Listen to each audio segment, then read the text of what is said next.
जैसे ही यीशु ने कहा कि डेथ बहुत ही बेरहम है तो गियोन्यू बहुत ही लाउड हो गया, जिस पर यीशु हंसने लगा। गियोन्यू ने लाउड होने के लिए माफ़ी मांगी, लेकिन यीशु को वो बहुत पसंद आया। गियोन्यू ने यीशु के हाथ में वो पेन देखा जो उसने खरीदा था। यीशु ने बताया कि वो पेन उसके किसी खास इंसान ने दिया है। फ्लैशबैक में यीशु की माँ ने उसे वो पेन दिया था, जिसे पाकर वो बहुत ही भावुक हो गई थी। यीशु आगे की स्टोरी भी सुनना चाहती थी। सो अब गियोन्यू उससे रोज़ बातें करने लगा था और अपनी स्टोरी बताने लगा था। यीशु ने उससे पूछा कि उसका आइडल अपनी माँ से क्यों नहीं मिला, जिस पर उसने जवाब दिया कि ये उसके लिए बहुत ही दर्दनाक होने वाला था। इसके बाद यीशु वहाँ से निकल गई और ज़ोर से बारिश होने लगी। गियोन्यू उसके लिए छाता लेकर गया और उसने फिर से कल मिलने को कहा। थोड़ी देर बाद एक ग्लास टूट गया, जिसे साफ करते हुए गियोन्यू के हाथ में चोट लग गई। जैसे ही उसने सुना कि कहीं एक्सीडेंट हो गया है, वो भागता हुआ गया और उसने चीखना शुरू कर दिया। उसे लगा था कि यीशु मर गई है, लेकिन वो ठीक थी। यीशु ने उसका हाथ देखा और उस पर पट्टी की। उसने पूछा कि क्या वो ठीक है, क्योंकि वो बहुत परेशान था। गियोन्यू ने बताया कि उसे लगा कि कोई उसका जानने वाला मर चुका है। यीशु ने कहा ज़रूर वो उसके करीब होगा। उसे देखकर उसे वो दिन याद आता है जब उसका बॉयफ्रेंड मर गया था। फ्लैशबैक में दिखाया गया कि यीशु कैसे उसके जाने के बाद बहुत दुखी थी। यीशु ने बताया कि अब तक वो इस दुख से उबर नहीं पाई है। यीशु ने उसे डॉक्टर के पास जाने को बोला और वहाँ से चल दी।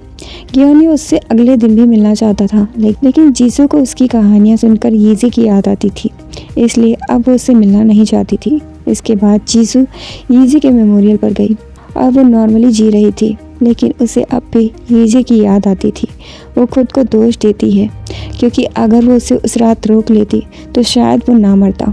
उसके जाने के बाद गियोन्यू अपने मेमोरियल पर गया और उसे किसी ने पुकारा। उसने मुड़कर देखा तो ये उसकी माँ थी। वो उन्हें माँ पुकार कर रह गया। उसने देखा कि इसकी माँ कैसे उसके लिए रोती है और खुद को दोषी मानती है। उसकी माँ ने ज़ोर ज़ोर से रोना शुरू किया। अब यीशु को समझ आ रहा था कि उसने किसे हर्ट किया है और वो कितना सेल्फिश था। सो यीशु उससे फिर मिली और गियोन्यू ने उसे अपनी आगे की स्टोरी बताई। बहुत देर हो गई थी, इसलिए गियोन्यू ने उसे छोड़ने की रिक्वेस्ट की। इसके बाद दोनों साथ में जा रहे थे। गियोन्यू को याद आया कि कैसे वो रोड पर साथ में चला करते थे। जिंदगी जीने के लिए वो पल ही काफ़ी थे। उसे अफसोस था कि उसने ये सब कभी नहीं देखा। यीशु ने उससे पूछा कि क्या उसकी कहानी की कोई हैप्पी एंडिंग थी। गियोन्यू को नहीं लगता था कि ऐसा होगा, लेकिन यीशु दिल से चाहती थी कि हैप्पी एंडिंग हो, क्योंकि 7 बार मरने के बाद इस डर में जीना मुश्किल होगा, पता नहीं कैसे उसकी मौत हो जाए। वो अकेले था, लाचार था, उसका कोई भी नहीं था। सो वो उसके लिए बुरा महसूस करती थी। गियोन्यू भावुक हो गया था और उसने यीशु को बताया कि वो उसे कुछ बताना चाहता है। शायद ये दिन उसका आखिरी दिन हो। उसने बताया कि एक लड़की थी जिसे उसने 7 साल डेट किया था।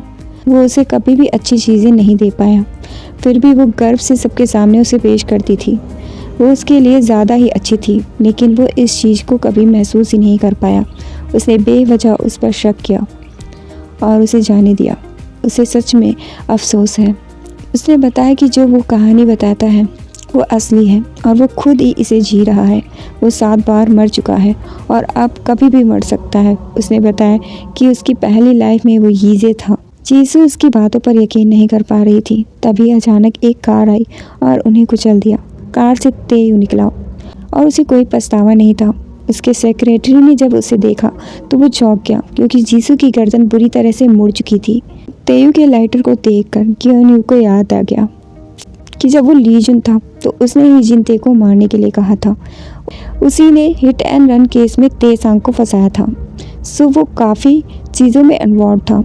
सो तेयू ने देखा कि वो अब तक मरा नहीं है, इसलिए उसने उसका मुंह दबा दिया और इस तरह गियोन्यू की मौत हो गई। सो अब की यीशु की आंखें खुली तो वो ज़ोर ज़ोर से रो रहा था। वो बस बदला लेना चाहता था, लेकिन इससे पहले वो डेथ को मार डालना चाहता था। उसने गन उठाई और डेथ पर तान दी, क्योंकि उसे लगता था कि डेथ को इन सब चीज़ों में मज़ा आ रहा है। यहीं पर एपिसोड ख़त्म हो गया। आज का एपिसोड बहुत लंबा हो गया, क्योंकि आज स्टोरी में बहुत कुछ था। So thank you so much for watching. मिलते हैं नेक्स्ट वीडियो में।